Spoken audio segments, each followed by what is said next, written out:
여러분, 제가 시골 출신입니다. 그렇게 보이죠? 이 대답은 안 해도 되는 거예요. 내가 옛날에 저기 시골 농촌에서 살았는데, 농촌에서 보면은 제가 직접 뭐 농사를 지어보고 그런 건 없지만은 잡초의 특징이 뭐냐면은요, 빨리 자라요. 잡초의 특징이 뭐냐면은 우리 농작물의 에너지를 다 뺏어버려요. 우리 몸속에 있는 암이 바로 잡초란 말이에요. 물론 잡초는 뭐냐, 아직까지 발명되지 않은 풀이다 이렇게 주장하는 사람도 있어요. 잡초의 효능이 발견될지 그건 몰라요. 아직까지 잡초는 나쁜 거지만은, 그러나 새로운 지식이 나와가지고 잡초가 좋은 것이 될 가능성도 있다 이런 얘기예요. 그러나 아직까지는 그렇지 않다. 여러분, 잡초가 자라면 뭐가 못 자라요? 다른 농작물이 못 자라버려요. 우리 생각 속에서 잡초, 다시 말해서 부정적인 생각들이 자라면은 긍정적인 생각이 자취를 감춰버리거든요. 그래서 긍정적인 생각을 하도록 하기 위해서는 어디에 물을 줘야 되느냐? 바로 마음의 밭에 있는 긍정적인 생각의 씨앗에 물을 줘야 되는데, 우리가 그렇게 하기가 힘든 이유가 끊임없이 주변에서 들려오는 얘기들은 부정이에요, 긍정이에요? 우리 뉴스에 부정적인 뉴스가 많아요, 긍정적인 뉴스가 많아요? 부정적인 뉴스가 많아요. 왜 그럴까요? 부정적인 뉴스에 인간은 자극을 받거든. 자극적인 걸 보거든, 인간은. 여러분, 제가 아까 유튜브 한다고 했는데, 유튜브 제목 칠 때 긍정적으로 지으면 무조건 안 돼. 무조건 안 돼요. 좀 긍정적인 얘기도 부정적으로 지어야 돼. 행복해지는 법보다 불행해지지 않는 법, 이게 훨씬 효과적이에요. 네, 훨씬 효과적. 모르는 사람들은 막 행복해지는 방법 안 봐, 그런 거. 그리고 누가 죽었다고 이렇게 해놔야 봐. 그러니까 어떤 놈들은 진짜 죽지도 않았는데, 예를 들어서 누구 죽었다고 얘기를 하잖아요. 그러면 이렇게 꼭 죽은 것처럼 해놓고 안에 들어가서 내용을 들어보면은 헛소문이다 이렇게 말해요. 그런데 우선 들어오게 만들어야 되잖아. 들어오게. 인간은 이렇게 부정에 반응을 합니다. 왜냐하면 우리 인간이 진화 과정에서 부정이 생존에 유리할 때가 있었거든요. 오랜 아주 수십만 년 동안 어디 살았어요? 아프리카 초원에 살고, 그리고 숲속에 살았잖아요. 숲속에서 늘 부정적인 것에 관심을 가지고 뒤에서 혹시 바스락거리는 소리가 나면은 저게 토끼다라는 긍정적인 생각을 해야 되겠습니까? 호랑이다라는 부정적인 생각을 해야 되겠습니까? 호랑이다라는 부정적인 생각을 안 하면 무조건 튀어요. 그런데 토끼였네? 그럼 한 끼 식사를 놓친 거예요. 한 끼 식사를. 그런데 뒤에서 소리가 나니까 저건 토끼 소리 같네? 딱 토끼 잡아! 한 끼 식사 얻은 거예요.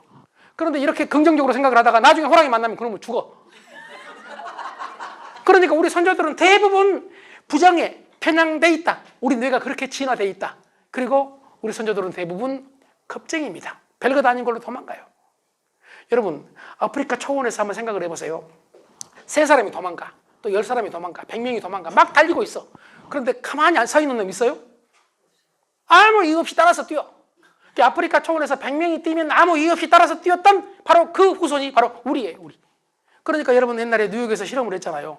한 놈이 뛰니까 다 보고 저 미친놈이라고 그래. 두 놈이 뛰니까 뭔 일이지? 두 놈이 뛰니까. 세 놈이 뛰니까 한 놈씩 뛰기 시작을 해. 나중에 다 뛰어. 여러분, 이게 우리 인간이거든요. 이걸 어떤 사람은 포모 증후군이라고 그래요. 놓칠까 봐서 걱정을 해. 예를 들어서 한 놈이 부동산을 사니까 나도 빚내가지고 부동산 사. 한 사람이 주식을 사고, 두 사람이 사고, 세 사람이 사면 그 다음 안 산 놈이 이상한 놈이야.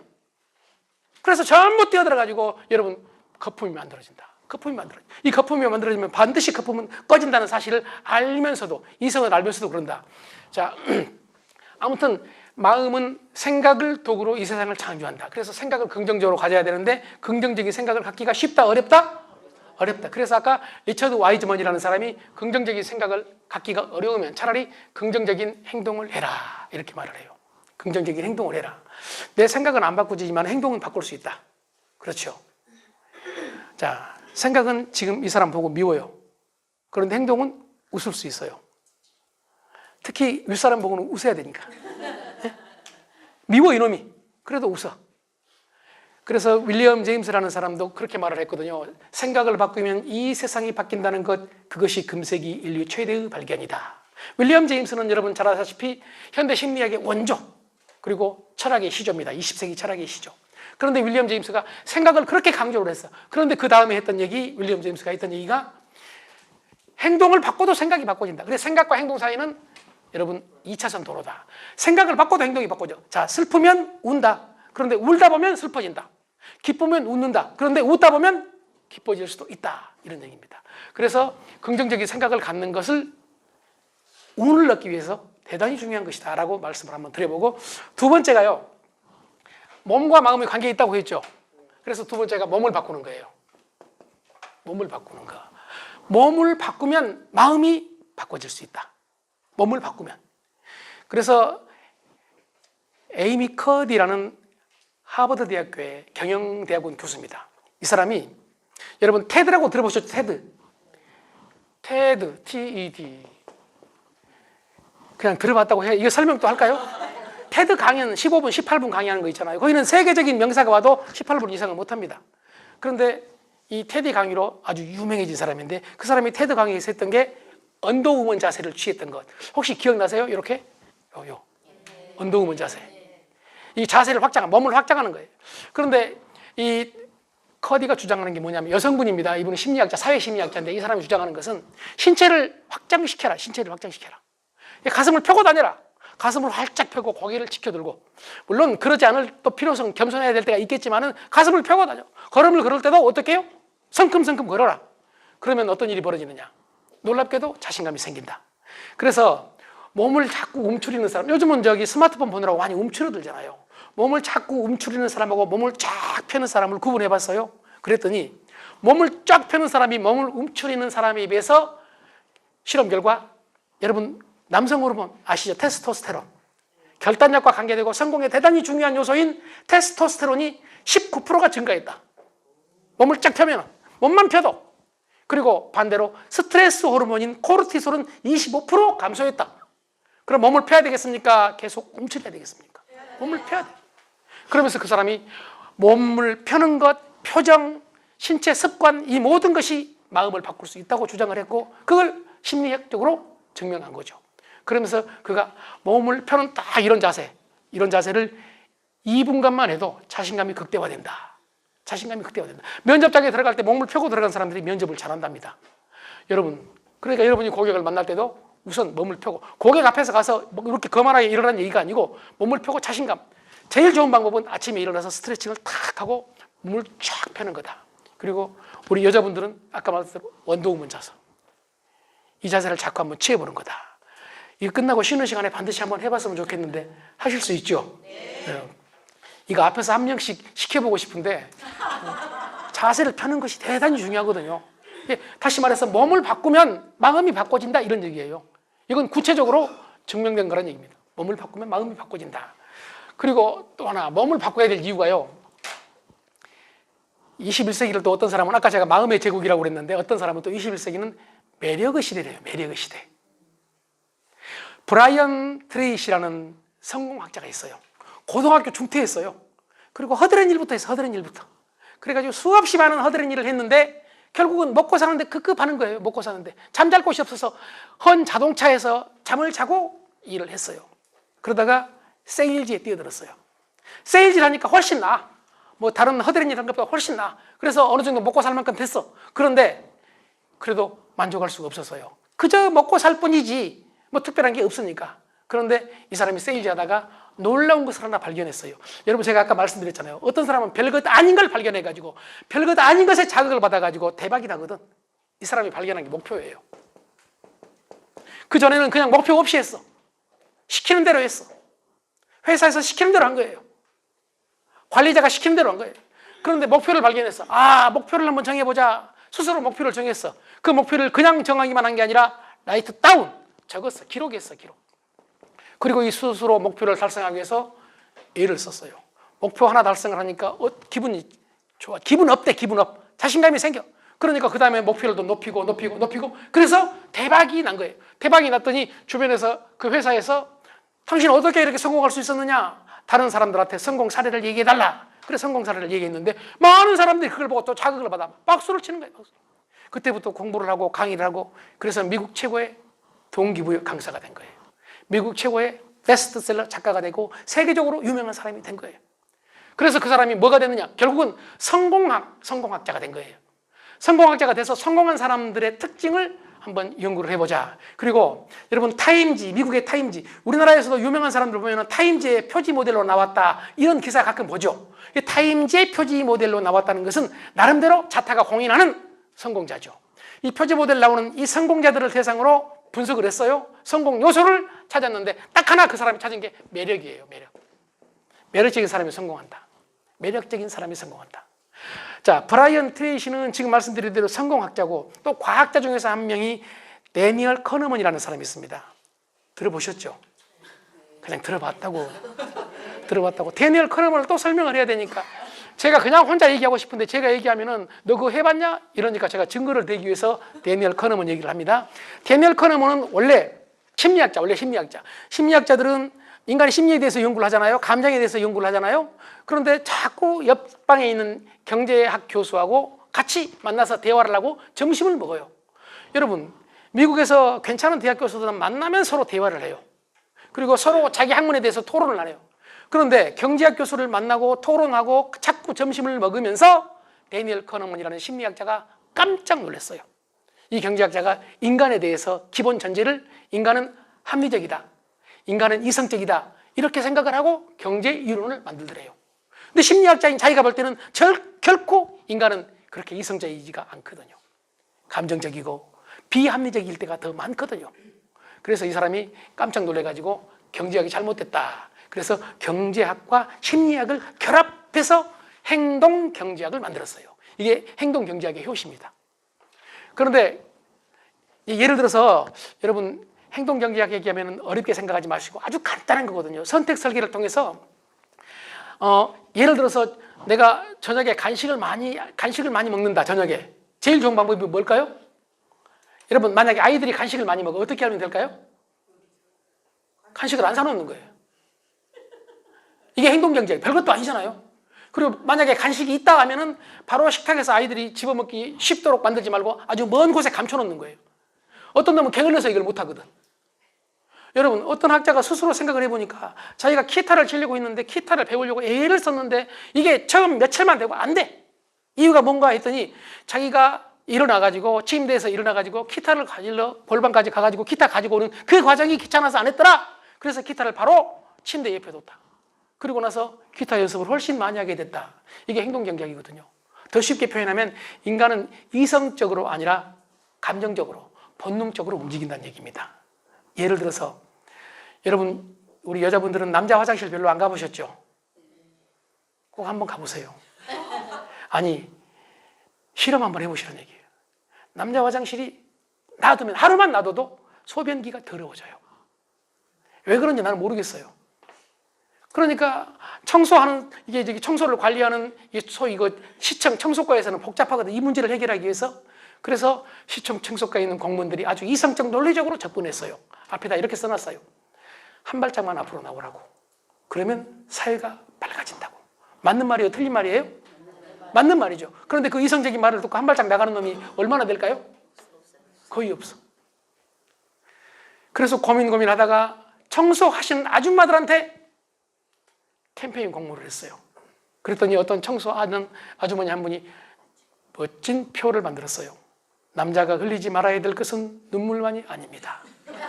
앞으로 나오란 말이 있어요? 없어요? 없어. 그런데 사실은 남자가 흘리지 말아야 될 것이 눈물만이 아닙니다. 요즘 남자 눈물 흘려야 됩니다. 그런데 이런 감성적인 표현을 했더니 효과가 얼마나 나느냐? 30%. 다시 말씀드리면 이성보다 감성이 그리고 감정이 문제 해결에도 도움이 됐다는 얘기죠. 그런데 암스테르담의 스키폴 공항에서 남자 화장실 소변기에다가 적당한 자리를 우리 선택 설계라고 그래요. 적당한 자리에다가 파리를 한 마리 그려놨어. 파리를. 그런데 놀랍게도 효과가 80% 나왔어. 80%. 이유가 뭐냐 봤더니 어린 꼬마에서부터 노인까지 다 여기를 맞춰. 왜 맞추느냐? 아주 간단해. 남성은 수십만 년 동안 목표 맞추는 걸 본업으로 삼았어. 여러분 토끼가 저걸 이제 돌로 던져서 맞춰야 되잖아요. 그 남자는 옆을 봐요, 안 봐요? 앞만 보고 가. 이걸 터널 시야라고 그래요. 그래서 남자는 주변을 안 보고 다른 사람하고 막 같이 어울리고 이런 게 없어. 그냥 앞만 보고 가. 그 대화를 해도 남자는 직선적인 대화를 하죠. 그래서 늘 사실만 가지고 대화를 하고 정보만 가지고 대화를 하고, 그래 정보 톨크라고 그러잖아요. 그 말이 맞아 안 맞아 이렇게 주장을 해. 맞아 안 맞아. 맞다고 하면 그럼 됐어. 얘기 끝났어. 놀라운 얘기를 해요. 그런데 여자들은 말도 안 되는 얘기를 이리 했다 저리 했다 하면서 스타벅스 가면은 3시간에서 4시간을 얘기를 해요. 같은 얘기를 또 하고, 또 새로운 여자가 오면 환경이 바꿔졌기 때문에 또 얘기를 해도 되고, 밥 먹으러 가면 아까 했던 얘기를 또 해 또. 왜냐하면 상황이 바꿔졌으니까. 그게 어디서부터 온 거냐면은 수십만 년 동안 진화 과정에서 여자들은 앉아서 뭘 했어요? 나무를 캤어. 나무를 캘 때는 토끼는 앞에만 있어. 앞으로 쫓아야 돼. 눈을 떼면 안 돼요. 그런데 나무는 앞에만 있는 게 아니라 옆에도 있어. 앞에 캤다가 옆에 캤다가 또 어떤 경우는 뒤로 또 돌아서 뒤로 캐고, 그리고 주변에 있는 사람들하고 대화를 해가면서.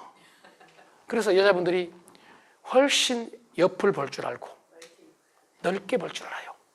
그래서 제 아내가 저한테 늘 하는 말이 디테일이 부족하다. 옛날에는 내가 그걸 가지고 따졌어요. 너는 그럼 얼마나? 그런데 지금은 디테일이 부족하다. 그러면 맞다고 알았다고 그냥 그렇게 넘어갑니다. 디테일이 부족하다 할 때 그냥 알았다고 하면은 여러분 그냥 넘어가는 사람이 제 아내입니다. 이 정도면 괜찮죠? 괜찮은 여자 맞죠? 자, 80% 효과가 있었다. 자, 매력 얘기하다 여기까지 왔는데요. 그 데니엘 커너먼이 했던 얘기를 하기 위해서, 그런 유명한 데니엘 커너먼이, 인간의 심리를 꿰뚫고 있는 그 데니엘 커너먼이 아주 과학적이고 그리고 학자다운 학자란 말이에요. 노벨 경제학상, 심리학자인데 최초로 심리학자로서 노벨 경제학상을 받은 사람이에요. 그런데 그 사람이 놀라운 얘기를 했어요. 성공에서 가장 중요한 게, 성공한 사람들의 가장 중요한 특징이 지식이나 기술 같은 스펙이 아니다. 매력이다. 지금 제가 매력을 얘기하기 위해서 데니엘 커너먼까지 가져온 겁니다. 지금 너무 많이 가지고 왔죠. 네. 이 대답을 꼭 해가지고 또 복잡하게 만드시네요. 데니엘 커너먼이 매력이다, 매력. 그래서 우리는 매력 있는 사람이 돼야 된다. 그런데 매력을 봤더니 놀랍게도 외모. 그러니까 몸이 절반 이상이다. 자, 내면적인 것은 제외하고 외모만 보도록 하겠습니다. 외모 중에서 중요한 게 뭐냐면 시청각이란 말이에요. 시청각. 보는 것하고 듣는 거. 자, 보는 걸 뭘 봐요? 얼굴 보잖아요. 아니, 키가 크는 것은 이건 바꿀 수가 없어. 그렇죠? 키가 적은 거 바꿀 수가 없어. 나도 젊었을 때는 키가 적어서 키높이 구두를 신어봤어. 지금 안 신어요. 별 차이 없더라고. 어차피 그걸 바꾸려고 하면 안 돼. 키는 바꿀 필요가 없어. 바꾸려고 해도 안 되니까. 동의하십니까? 네. 그런데 표정은 바꿀 수 있어. 표정도 시각이거든요. 그렇지 않나요? 맞아요. 예. 표정은 바꿀 수 있단 말이에요. 표정. 그 다음에 헤어. 머리. 여러분, 저 젊어 보인다고 그랬잖아요. 헤어 바꾼 덕분이에요. 물론 이거 바꾸기 전에도 그렇게 늙었던 것은 아니지만 충격을 받은 적은 있죠. 제가 볼 때 어렸을 때 친구 만나가지고 아주 늙어 보인 놈이 저한테 놀라운 얘기를 했어요. 너 왜 그렇게 늙었냐? 여러분, 늙어 보인 놈이 늙었다고 하는 그 말이 얼마나 충격적인지를 당해보지가 않으면 몰라요. 나는 그 놈이 엄청 늙었거든. 그런데 그 늙은 놈이 늙었다더라고. 그래서 이걸 쓰기 위해서 A를 썼는데, 제가 하뭐뭐 있잖아요. 하뭐뭐. 그렇게 말할 필요는 없고. 근데 그쪽에 본사, 저기 서울, 저기 어디죠? 거기 현대자동차 있는 그쪽에서 대리 점장들 강의를 하는데, 그분들 중에서 이거 안 쓴 사람들이 많더라고. 왜 안 썼을까? 의심을 하는 거예요. 의심은 결코 바람직하지 않다는 것을 나는 그때 배웠어요. 몇 년 동안을 쓸까 말까 마음에 고생을 하고 머리에 별걸 다 발라봤어. 안 돼. 에라 모르겠다. 딱 바꿨어. 썼어. 여러분, 놀라운 일이 벌어졌어요. 보시다시피 더 젊어 보인대요. 남이 볼 때 더 젊어 보인 게 아니라 제가 더 자신감이 생겨. 이걸 쓰면 목소리가 더 커져. 집에서도 쓰고 있고 싶은데 그게 안 되기 때문에 집에 있는 여자는 못 느끼지 그걸.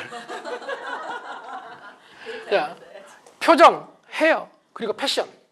패션이란 말은 여러분 오해하지 마세요. 비싼 옷을 말하는 게 아닙니다. 자기한테 맞는 단정한 옷차림을 말합니다. 패션. 외모에서 제일 중요한 게 이 세 가지랍니다. 이게 매력에 영향을 미친다. 이게 시각이에요. 청각은 뭐죠? 청각은 목소리. 여러분, 청각은 목소리예요. 목소리도 얼마든지 고칠 수 있습니다. 소리를 크게 하고 낮게 하고 날 수 있고 얼마든지 목소리는 고칠 수 있거든요. 그러니까 아까 말씀드린 대로 키를 고칠 수는 없지만은, 그러나 여기 나와 있는 표정이나 헤어나 패션, 목소리는 바꿀 수 있다. 이게 뭘 만든다? 매력을 만든다. 이 매력이 여러분 처음 만나는 사람한테 첫인상을 결정을 하거든요. 첫인상.